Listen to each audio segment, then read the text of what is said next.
Asante sana. Tafadhali tunaweza kuketi chini. Asanteni sana. Thank you very much.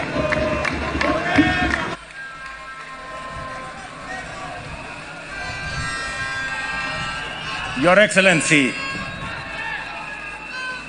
Abraham Kithure Kindiki, Deputy President of the Republic of Kenya. Excellencies, Mr. Speaker of the National Assembly, Mr. Speaker of the Senate, our sister, your leadership, the Chief Justice of the Republic of Kenya, members of the judiciary, members of the executive, members of the legislature, fellow Kenyans, hamjambo. Hamjambo tena. Bwana Yesu asifiwe. Assalamu alaikum. Hebu mnisalimie hivyo hewani nione ndugu wa Kenya.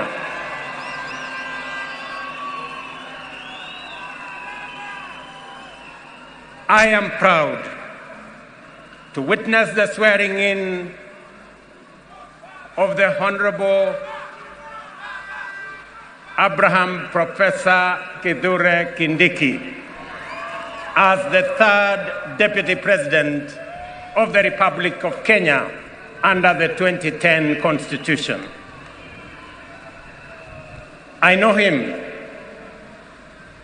as a dedicated professional whose commitment to excellence has helped us overcome daunting challenges, and as a tireless public servant on the path of national leadership. Abraham is also a patriot whose dedication to cohesion, national unity, and inclusivity is beyond reproach, an effective champion of peace and stability, and across every part of our country, and a loyal steward of our bottom-up economic transformation agenda, whom together with many others, we crafted to take our country to the next level. Over the past 2 decades, I have had the privilege to witness Professor Kindiki's work as a professor, litigation lawyer, consulting attorney, senator representing the Rakanidhi, majority leader of the Senate, deputy speaker of the Senate, the most recently as cabinet secretary. I can confirm that in all these roles, he has demonstrated exceptional dedication, high competence and professionalism, and consistently delivered results beyond expectations. Professor Kindiki is a highly qualified and outstanding scholar, advocate and public servant, whose career has been defined by exemplary achievements which demonstrate his vision for positive change and commitment to high standards of efficiency in the performance of his duties. At this stage of the implementation cycle of our national transformation agenda, the people of Kenya require a patriotic public servant and a consummate champion of our constitutional dispensation, our broad-based national governance framework, and the bottom-up economic transformation agenda to support the cabinet and the presidency in delivering in full and on time. This moment calls for an individual who takes pride in a job well done and is humble enough to be a loyal servant of the people, and who is selfless enough to reach out and mobilize the entirety of government towards delivering for Kenya. Experienced enough to understand the importance of engaging all sectors of our economy to drive transformation, and committed enough to serve professionally with loyalty and, most importantly, with integrity. I am delighted to affirm that our coalition, and indeed our nation, is blessed with many professionals who meet all these criteria. Among them, Abraham Kithure Kindiki stands out for his exceptional qualifications, extensive experience, and wide-ranging accomplishments. I am honored that he is available. He has told me he is ready, and I know he is willing to serve as my deputy. Professor, my young brother, let me call you Abraham K. or Abra K. Welcome to the service of this great nation, Kenya. And let me say this, I have heard you clearly when you took your oath of office and the oath for the due execution of your responsibilities as Deputy President.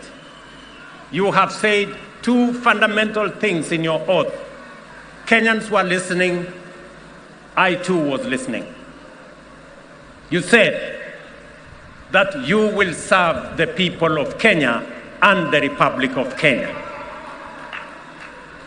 Abrake, please serve the people of Kenya and the Republic of Kenya. As I told our principal secretaries, as I told our cabinet secretaries, and as I tell every public servant who has a responsibility, who has a duty, who has the honor to serve our nation, let us serve the people of Kenya and the Republic of Kenya. We are not here to serve ourselves or our families or our communities or our regions or our villages. We are here to serve the Republic of Kenya and the people of Kenya. The second thing that you have said in your oath, I said in my oath, I listened to principal secretaries and cabinet secretaries and others. You have said you will serve without fear, without favor, without affection, and without ill will. My brother Abrake, I listened to you. The people of Kenya were listening to you. Serve without bias, without ill will, without favor, without affection, and without fear. So that together, the people of Kenya can know that their public servants, all of us, elected, appointed in different categories, shall know that we have one nation, one country, one people, and we are called upon by the Constitution of Kenya to serve them without bias, without fear, without favor. And let me undertake in this very historic national ceremony to the people of Kenya. And I say this as MCAs listen to me, as members of parliament listen to me, as members of the executive listen to me, those in the judiciary, and those in the executive, that the people of Kenya, it doesn't matter. Those who live near our oceans, near our lakes, in our mountains, in our valleys, in our arid and semi-arid areas, they are one people, one great nation called Kenya. And I want to commit, pledge, and undertake that we will serve the people of Kenya equally, and no part of Kenya, no community in Kenya, no section of Kenya, no region of Kenya shall be left behind. We are going to work together. I say this to our representatives. Every MCA knows that they were never voted by all the people in their ward. Every member of parliament knows the same, that they were never voted by all the people in their constituency. And so does my friends governors. They know that not everybody in their county voted for them. But they also know that they must serve all the people, whether they voted for them or did not vote for them. Professor, you and me have the honor to serve the people of Kenya. And as I have said before, we will serve the people of Kenya equally, those who voted for us and those who did not vote for us. The government of Kenya equally belongs to all the people of the Republic of Kenya.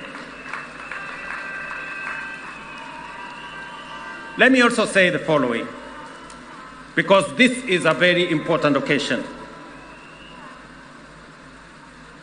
To underwrite that our judiciary works, that our legislature works, and we will make sure that our executive works and serves the people of Kenya. I know that we've gone through a journey, but in this journey, we have affirmed to both ourselves as the people of Kenya, to our friends, and to the international community, we have affirmed that Kenya is a constitutional democracy founded on the firm foundation of the rule of law. We believe in freedom, and we believe in making sure that no Kenyan and none of us is left behind. Today we stand here as a people, united, peaceful, because we are a democracy. We believe in our constitution. We believe in the rule of law, and we are a free people, and we make choices. Let me also say this. To all of us who are public servants, it doesn't matter at what level. To all of us, we are reminded on this very historic day that we serve at the pleasure of the people of Kenya, and we serve under the provisions of the law and the Constitution of the Republic of Kenya. And that none of us, irrespective of the office we hold, is greater than what our Constitution says. We must obey, we must submit to the law and to the Constitution, because that is what makes us a nation. Let me say this as I conclude. We have made strides as a nation. Today, our savings as a percentage of our GDP is growing. We have changed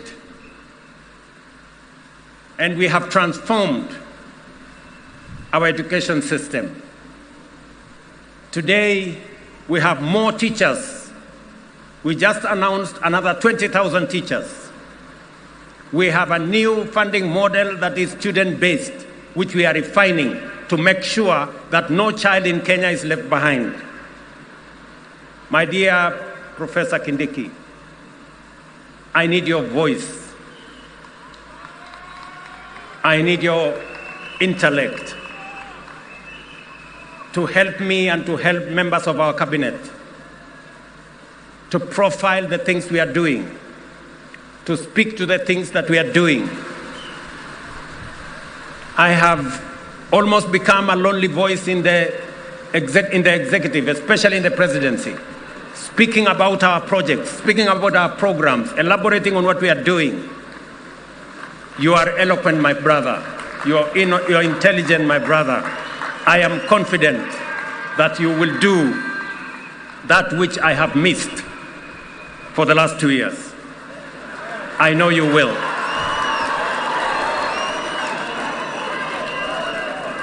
We have a huge program on university funding and higher education funding. We have a huge program that today our farmers across Kenya have access to fertilizer. We have a huge program on expanding our irrigation. We have a big program on what we are doing. We need your voice, and we need the voice of those of us in the executive to provide leadership and to see to it that indeed we achieve what we wrote into our Constitution. Today, as we wrote in our Constitution, Kenya Power has turned around and today is a profitable company. So is KenGen, because of the stewardship that we have put in place. My brother, our manifesto is elaborate. Our manifesto is transformative. We are implementing it page by page, paragraph by paragraph, chapter by chapter, because we have to transform this great nation, and failure is not an option. We must. We have a big program on rural electrification to connect close to 300,000 homes across Kenya.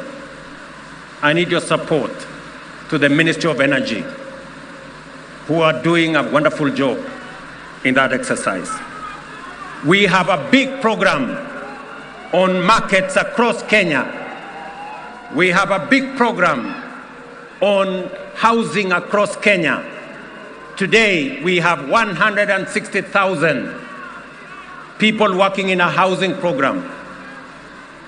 By December, actually next month, we will begin to hand over the first 1,000 houses under our program, under the program that will make ordinary people, Mama Mboga and Boda Boda, pay 3,000 shillings every year and access housing in the Republic of Kenya. My brother, let me tell you, our universal health coverage is underway, with a bit of challenge initially, but now we are moving. And I want to tell the people of Kenya, we are going to transform this nation. And we have the team. And Professor, welcome to the team that is going to transform Kenya into a great nation that is going to make every Kenyan proud. Let me conclude by saying we have what it takes to transform the Republic of Kenya. And I am committed to making sure that whatever it takes, whatever decisions that have to be made, we will make them so that our nation can truly be transformed. As I talk to you, 10,000 young people are now engaged in climate works in Nairobi. We intend to take that in the next few months into 40 and 50,000 young people. And I commit to the people of the great city of Nairobi that we are going to clean the Nairobi River and we are going to transform it into a better, different causeway as we transform the city in the sun, the headquarters of the environment in the world, where we have UNEP in Nairobi. We're also going to roll out the program that will make sure that we tap into the private sector and make sure that we can work through public and private partnership to make sure that we roll out some of the urgent, important programs that are important for the transformation of our nation. Let me conclude by asking all of us, members of the legislature, members of the judiciary, especially our investigative institutions to make sure that we ensure that public resources are used efficiently, effectively. I call upon the Office of the Director of Public Prosecution, the offices of the DCI, and the offices of the IG to work with the judiciary so that the corrupt can be firmly, decisively dealt with in the Republic of Kenya, and the citizens of the Republic can get their due in the expenditure of public resources. I know that of recent, we have seen incidences of our girls, our mothers, our women who have been murdered in cold blood. And let me say this, that the DCI and all the investigative authorities in the Republic of Kenya must stand up to these criminals, and we must deal decisively and firmly. And I want to ask us as a society to be careful with strangers, to be careful with people who lure our girls, our women into situations that compromise their security. But we must be on the lookout, all of us as a nation. This is yet another moment. This is yet another beginning. And I am confident that we are going to take Kenya to the next level. Professor Kindiki, as you and all know, there is much to be done to fulfill our commitments and set our nation on the path to prosperity. I expect you to embark on your duties with dispatch and zeal. I wish you success as you begin your service in the high office you have assumed today. May God bless you. May God bless your family. And may God bless our great republic, the nation of Kenya. Asanteni sana, Mungu wabariki, na tutasonga mbele pamoja. Asanteni. Naomba sote sasa tusimame wima.